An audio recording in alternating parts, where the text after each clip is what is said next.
Winter line carnival को लेकर उप जिलाधिकारी कार्यालय में एक बैठक का आयोजन किया गया, जिसमें कार्यक्रम की रूपरेखा तैयार की गई। बताते चले कि 26 दिसंबर से 30 दिसंबर तक विंटर लाइन कार्निवाल का आयोजन किया जाना है, जिसमें लोक कलाकारों के साथ ही बॉलीवुड के नामचीन कलाकारों और पंजाबी गायक मान के साथ नेपाली कलाकारों को शामिल किया गया है। कार्यक्रम के उद्घाटन के लिए प्रदेश के मुख्यमंत्री से भी वार्ता की जा रही है। उम्मीद है कि मुख्यमंत्री कार्यक्रम का उद्घाटन करेंगे। जो उद्घाटन समारोह है 26 तारीख, वो बहुत विशेष होने वाला है। उसमें लंढौर से लेकर के मॉल रोड होते हुए और आपका लाइब्रेरी चौक तक सांस्कृतिक झांकी उत्तराखंड की निकलेगी। उसमें संस्कृति विभाग के भी लोग होंगे, यहाँ के लोकल जो कलाकार हैं वो भी शामिल होंगे, ITBP, CRPF, स्कूली बच्चे और जो हमारे फोक जो हमारे वाद्य यंत्र हैं, जो लोक वाद्य यंत्र हैं, वो भी इसमें शामिल। हमारी कोशिश है कि उद्घाटन समारोह में माननीय मुख्यमंत्री जी को बुलाया जाए और समापन के लिए भी एक बड़े व्यक्ति।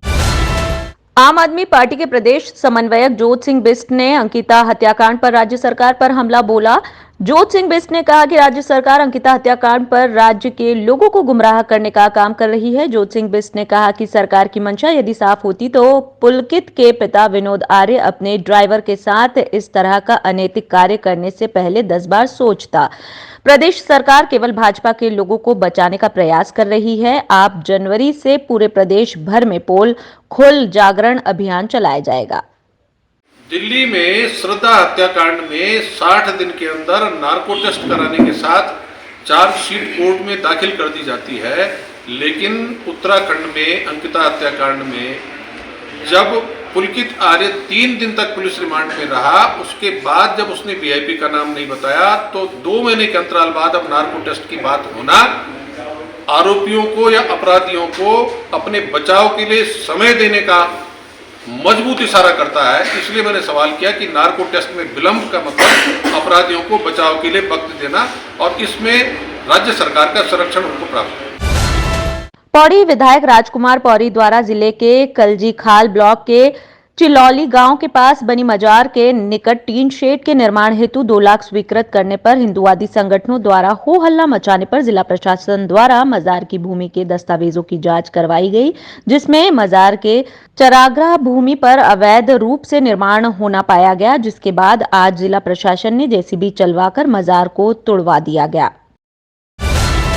ढडेरा क्षेत्र के अशोक नगर में पिछले लंबे समय से रेलवे की जमीन पर लोगों ने कब्जा किया हुआ था, जिसको लेकर आज रेलवे की टीम ढिंडोरा के अशोक नगर पहुंची और रेलवे की जमीन को कब्जा मुक्त कराते हुए वहां सीमेंट के पिलर लगा दिए गए। इस दौरान कुछ व्यक्तियों ने विरोध भी किया, लेकिन रेलवे के अधिकारियों ने सख्ती करते हुए जमीन पर पिलर लगा दिए हैं। लेकिन आबादी बढ़ने के साथ ही यहां पर रेलवे की भूमि पर भी लगातार अतिक्रमण हो रहा है। कुछ संस्थाओं की ओर से रेलवे की भूमि पर पार्किंग बना दी गई है। जमीन पर जो अनऑथराइज इस तरह का इंक्रोचमेंट था उसको पूरा हटवा रहे हैं और रेल की जो बाउंड्री लाइन है, सीमा है, उस पर अपना जो है ना बाउंड्री स्टोन लगवा रहे हैं। नोटिस तो इनको कई बार दिया, लेकिन ये लोग सुनते नहीं थे। अब ये कार्रवाई करने में हम लोग मजबूर हुए जो है कि अपना रेल की ज़मीन को खाली कराना, 1-1 इंच रेल की ज़मीन छुड़ा लेनी इन लोगों से।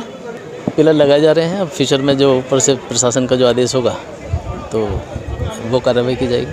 नहीं, विरोध कोई विरोध देखने के लिए नहीं मिला।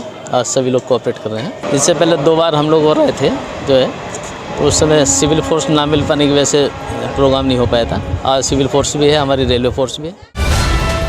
विकासनगर बीती रात मंडी चौक निवासी जोगिंदर सिंह राणा और उसका एक साथी जोगिंदर सिंह बेदी अपने घर के बाहर शराब पी रहे थे। वहीं पर एक सफाई कर्मचारी झाड़ू लगा रहा था। जोगिंदर सिंह बेदी की सफाई कर्मचारी से नोकझोंक हो गई।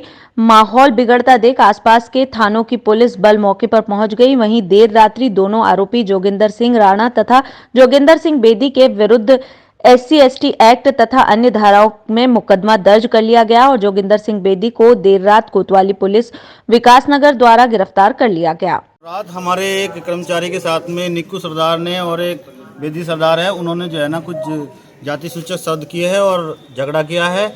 काम करने के लिए मना किया है उनको और रिवॉल्वर कट्टा वगैरह दिखाया है, कुछ जान से मारने की धमकी दी है और इसका आक्रोश हमारे पूरे कर्मचारियों में है और भरपूर है। और इसके लिए हम शासन प्रशासन सब जगह इसकी मांग करेंगे और न्याय की मांग करेंगे। न्याय की नहीं अगर मिला तो हम हड़ताल पर जाएंगे और समूची हड़ताल पूरे उत्तराखंड में भी करके दिखाएंगे।